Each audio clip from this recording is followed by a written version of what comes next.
booking a room for a party at a community centre. First, you have some time to look at questions 1 to 4.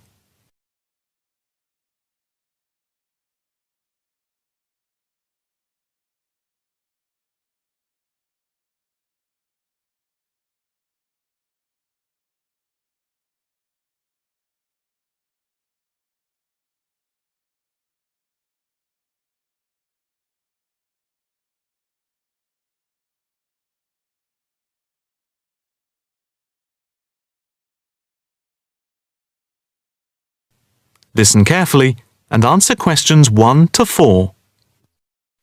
Hi, good morning. My name's Pete. How can I help you? Hi, my name's Maria Lincoln. I understand you hire out rooms in the community centre as venues for parties? Yes, we do. We've various sized accommodation. It depends on what you're looking for, really. We're looking to hold a party, a children's birthday party, and we need a room that will hold about 70 people, with space for a small disco area, games, dancing, and food. Well, we have a large room, and it would certainly hold at least 100 people comfortably. It's used a lot for parties and things like that. That sounds as if it might be suitable.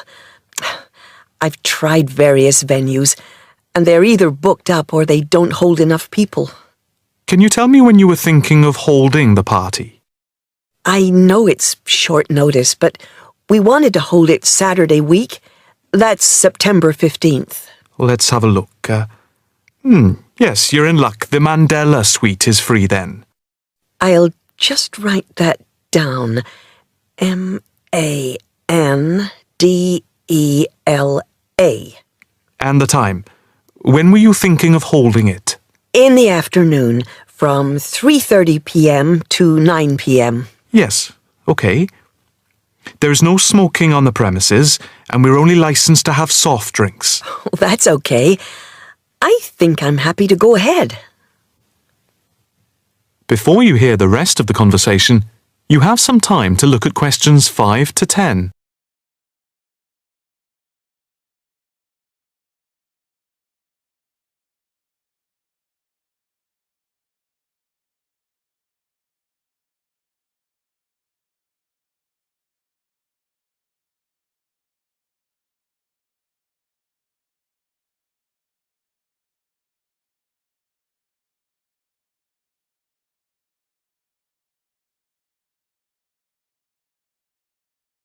Now listen and answer questions 5 to 10. Can you just give your postcode? Yes, it's PA5 7GJ. Fine. And the flat and street number? It's flat number 40, and the street number is 35. Okay, so that's flat 40, 35 Beaches Street. Yes, that's right. And a contact number? My landline is 223279 with the code. But I'll give you my mobile number, which is 07897 293381. Okay, 293381. Can you tell me how much it will cost? It's quite reasonable, actually. It's £115 for the hire of the room, with tables and chairs. But if you want to hire disco equipment, we've got a basic system with speakers and other equipment for £25. But there is no technician around in case anything goes wrong. And of course, it's optional. That would save us carting something from home, but maybe we should bring a spare sound system just in case. We've never had any problem with the system, but you might not want to take any chances. What about catering? Well, we had thought of getting everyone bringing something. We have someone who can do catering for £9 a head, including the cake if required. That's handy, but it's a lot as we have a fairly tight budget. So, you want to go ahead with the booking? Yes, certainly. Okay. I need to take a deposit of £30, which is refundable. The balance needs to be paid 2 days before the event at the latest. Fine. You can cancel up to 2 days before, but after that you lose the deposit. We don't intend to cancel, but is there any insurance we can take out? Yes, there's a form here somewhere. How much? It's, let me see. It's only £9 for the 24-hour period, and that covers you for cancellation, damage, and injury. Well, at least we'd better have a look at it. How would you like to pay the deposit? Cash. I'll just give you a receipt. There you are. 10, 20, 30. £30. Maria Lincoln. Thank you very much. I'm really glad I found somewhere. We have been trying to book a place for the past 2 weeks, so thank you again, and bye for now. That is the end of part 1. You now have half a minute to check your answers.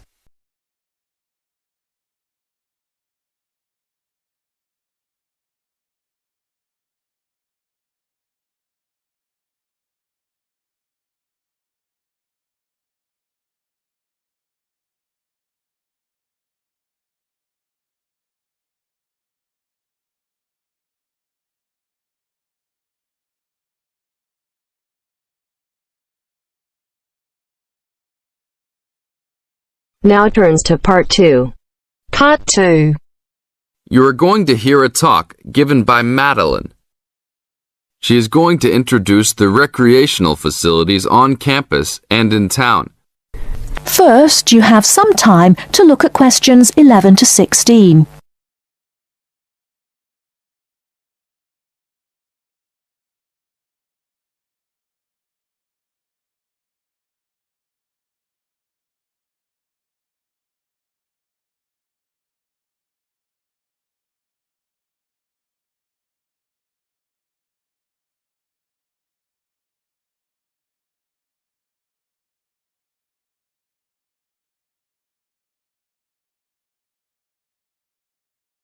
Now, listen carefully and answer questions 11 to 16. Well, good morning, everybody. My name's Madeline Stewart, and I'm here to tell you about the recreational facilities available on campus, and also to tell you something about what the town has to offer. You may already know that your students' union membership also includes membership of the sports union, which provides a range of sporting and recreational facilities on campus, much the same as those in most British universities.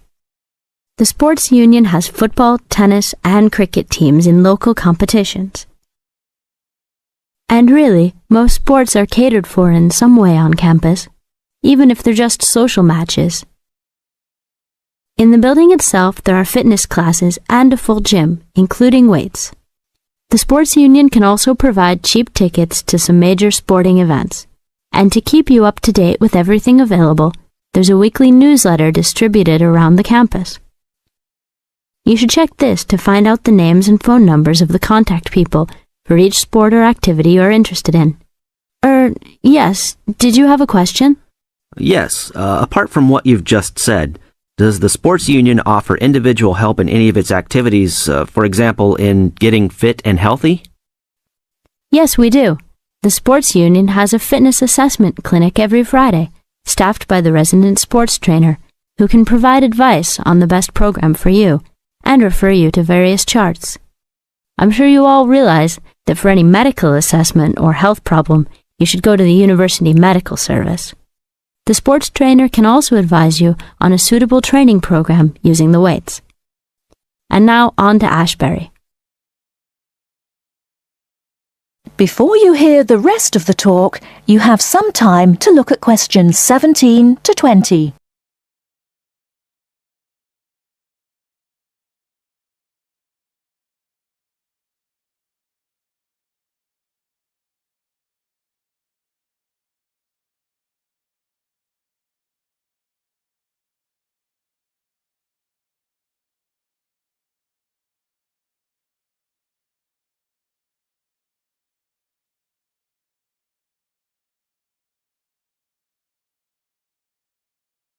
Now listen and answer questions 17 to 20.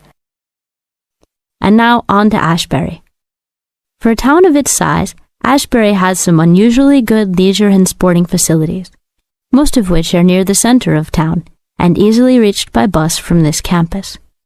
There's a new, well, almost new, Olympic-sized swimming pool.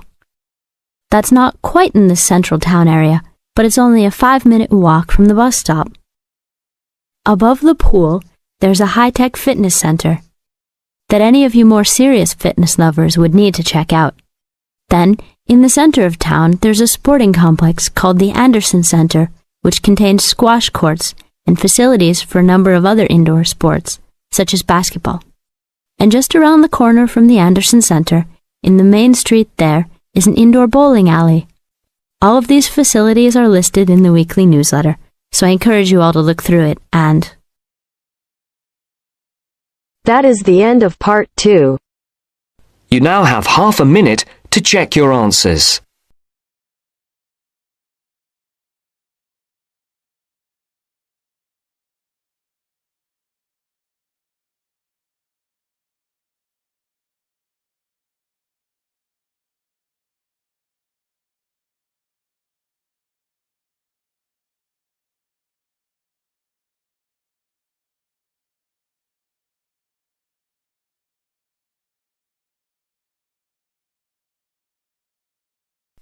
Now turns to part 3. Part 3.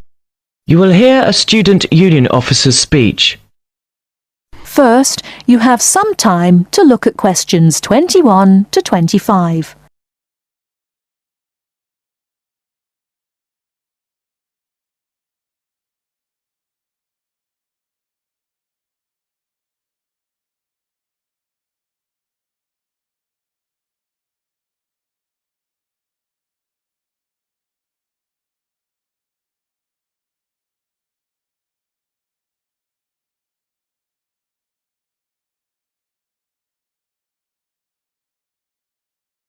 Now listen carefully and answer questions 21 to 25.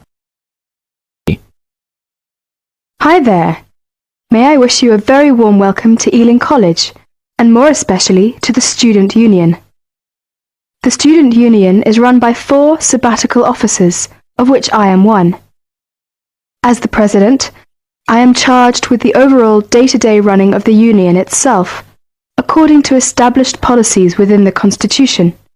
We also have a brilliant staff team who will help us, and you'll meet them when you have 5 minutes to drop in and see us. The last year has seen the Student Union grow from incorporating a bar and a few offices with a small shop into being a thriving concern, which controls, to its credit, 2 bars, a cafe bar or restaurant, a shop, a comprehensive welfare department, and numerous offices. All this has been achieved by sheer hard work and dedication on the part of last year's sabbatical team and staff, who overcame many obstacles and teething problems, but won through in the end. This year, our aims as a team will be to consolidate on what has already been achieved, and to secure the future of the Union. With the new post of Vice President, Social and Communications, our main emphasis will be on communications within the college, which has always proved a problem in the past, but one which we hope to improve upon this year. One way will be the regular publication of a student union magazine, so all you budding journalists, come on down. Before you hear the rest of the talk, you have some time to look at questions 26 to 30.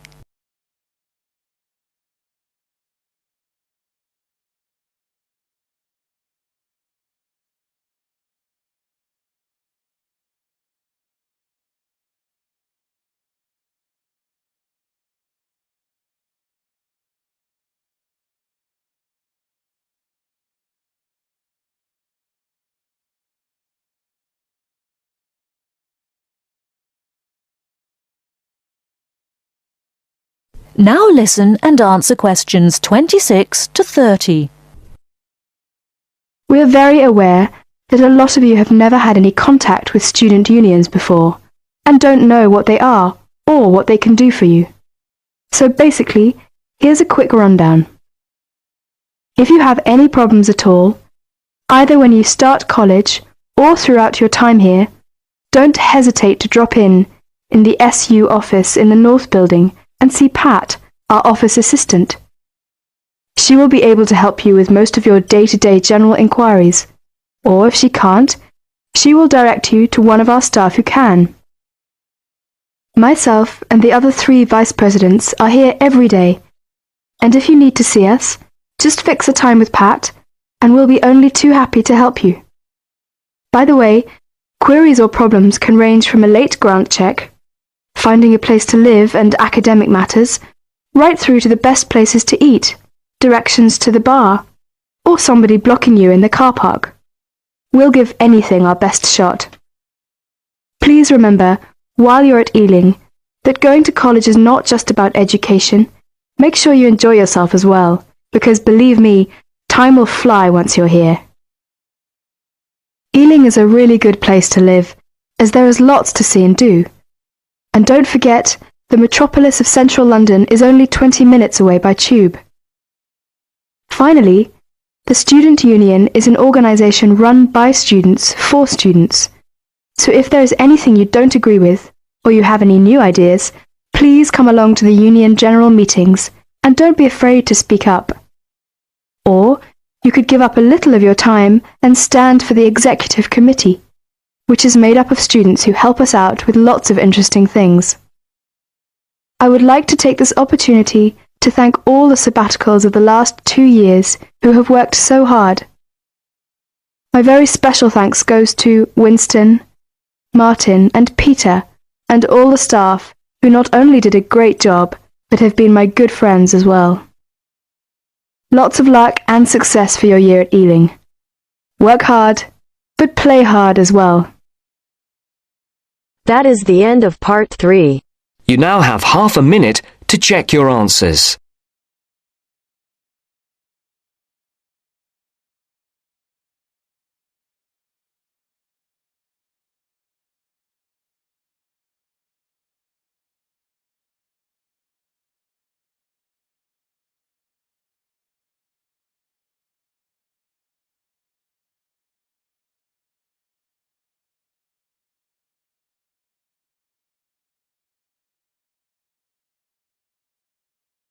Now turns to part 4. Part 4. You'll hear a programme on the city of Brisbane. First, you have some time to look at questions 31 to 40.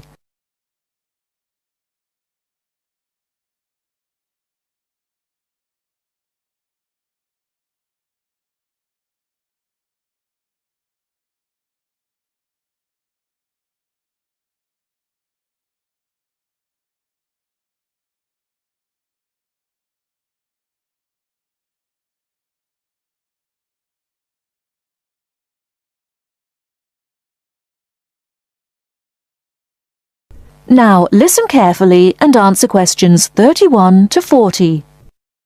Today in our Around the World programme, Mr. White is going to recommend a charming city to you, Brisbane.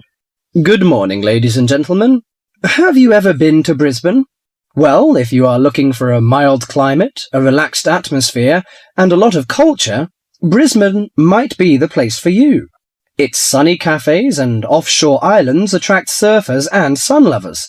But it is also the arts capital of Queensland, with many museums and art galleries.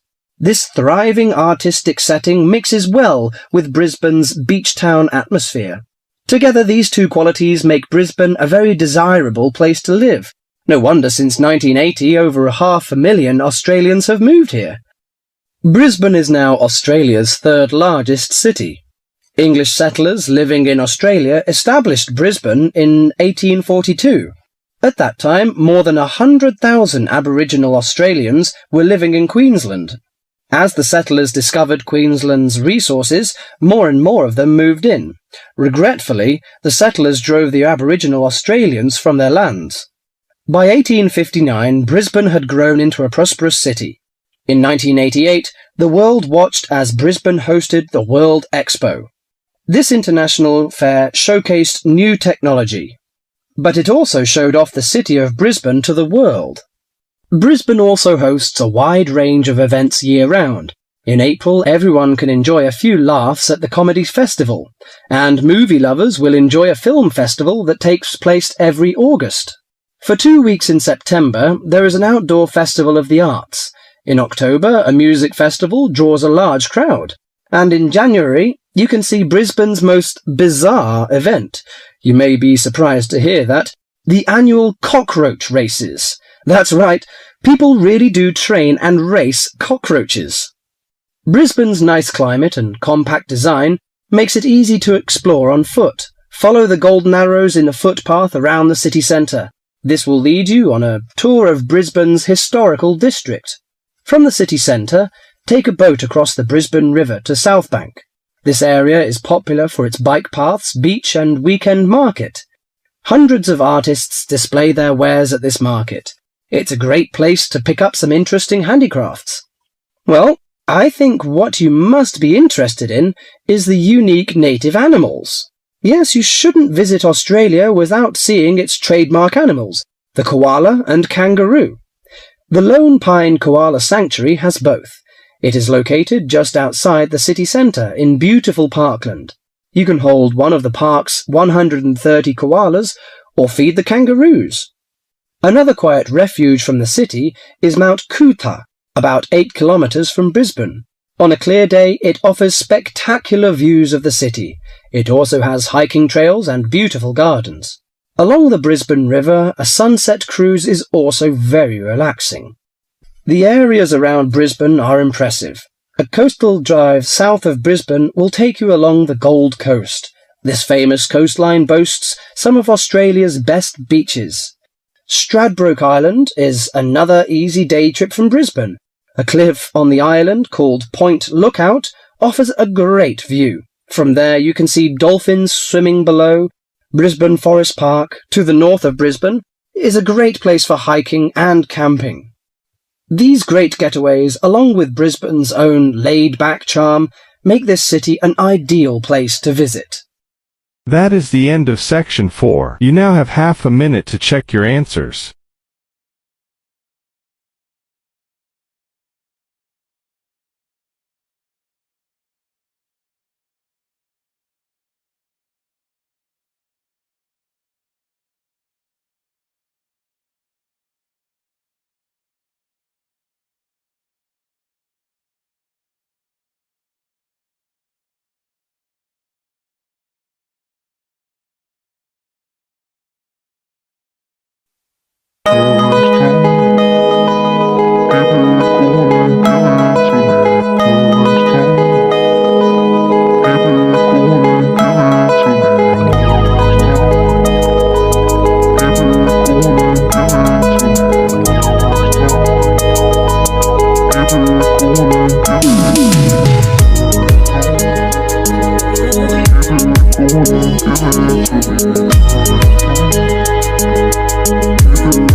Give it to me.